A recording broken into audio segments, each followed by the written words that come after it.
અમદાવાદના જહાંગીરપુરા સુમન મૈત્રી આવાસમાં નાસીનગરના લોકોને આવાસ ફાળવણી મુદ્દે સ્થાનિકોનો વિરોધ સામે આવ્યો છે। મોટી સંખ્યામાં સ્થાનિકો તાપી ભવન ખાતે એકઠા થઈ તંત્ર સમક્ષ રજૂઆત કરી હતી। જહાંગીરપુરા સુમન મૈત્રી આવાસના ખાલી મકાનો નાસીરનગરના લોકોને ફાળવવાના મુદ્દે સ્થાનિકોમાં નારાજગી જોવા મળી છે। તંત્ર દ્વારા ખાલી આવાસોની ફાળવણીને લઈને નાસીરનગરના લોકોનો સર્વે કરવામાં આવ્યો હતો। આ સર્વે બાદ સુમન મૈત્રી આવાસના મોટી સંખ્યામાં રહેવાસીઓ તાપી ભવન ખાતે પહોંચ્યા હતા।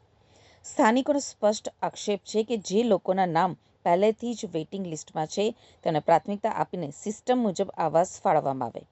સ્થાનિકોએ કહ્યું કે અમને કોઈ જાતિ કે ધર્મ સામે વિરોધ નથી, તમામ સમાજના લોકો અહીં સાથે જ રહે છે, પરંતુ આવાસ ફાળવણીમાં નિયમો અને પ્રાયોરિટી વેઇટિંગ લિસ્ટનું પાલન થવું જોઈએ। હવે તંત્ર દ્વારા ખાલી આવાસોની ફાળવણી અંગે શું નિર્ણય લેવાય છે તેના ઉપર જ સૌની નજર છે। અને આપણે જહાંગીરપુરા સુમન મૈત્રી આવાસ યોજના છે, એમાં અમે બધા રહીએ છીએ, બધા જ ધર્મના લોકો છે, બધા જ જ્ઞાતિના છે। અત્યારે અમે રહીએ છીએ પરિવાર જેવું જ રહીએ છીએ, અમને કોઈ પ્રોબ્લેમ નથી અત્યારે રહીએ છીએ એમાં। પણ આ નારસિંહનગર જે તોડવામાં કોર્પોરેશને તોડેલું છે, ડિમોલેશન કરેલું છે, તેમના લોકોને વગર ફોર્મ ભર્યા વગર ત્યાં ફ્લેટ ફાળવવાનું જે નક્કી કર્યું છે, તો એનો વિરોધ અમે કરીએ છીએ કે એ લોકોને નહીં ફાળવો, જેનું નામ લખેલું છે, ફોર્મ ભરેલા છે અને વેઇટિંગમાં છે, એ લોકોને ફાળવો તો કોઈ નાના માણસોને બી કામ આવે, એ લોકોને અમે ઇન્વોલ્વ થવા નથી દેવાના। ઇસીલિए એટલા માટે અમે બધા અહીંયા અમારો પ્રશ્ન લઈને આવેલા છીએ। મારું નામ ડિમ્પલ છે।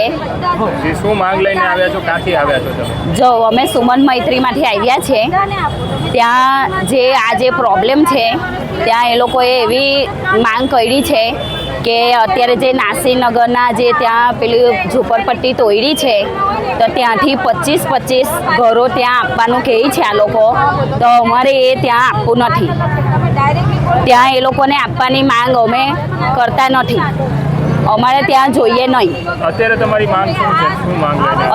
અત્યારે અમારી માંગ એટલી જ છે કે એ લોકોને જોઈએ તો તમે બીજી જગ્યાએ બાંધી આપો તમે, ને વેઇટિંગ કેટલા છે ત્યાં તે જોવો તમે, કારણ કે વેઇટિંગ કેટલા છે ત્યાં અમે જોઈએ છે ત્યાં, ને જાત પાત એ અમારે લેવા દેવા જ નથી, બધા જ માણસો સરખા છે, આપણે એવું કંઈ લેવા દેવા જ નથી એમાં।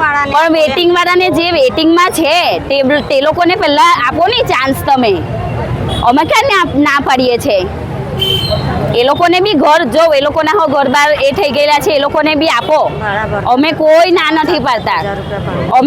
અમે જે અત્યારે એ લીધી છે, લોન લીધી છે 7-7 લાખની, તો અમે અમારું બી ભરવાની અમને સુવિધા નથી અત્યારે, તો બી અમે ભરીએ જ છે ને। હવે આ બધા મિડલ ક્લાસ છે અત્યારે,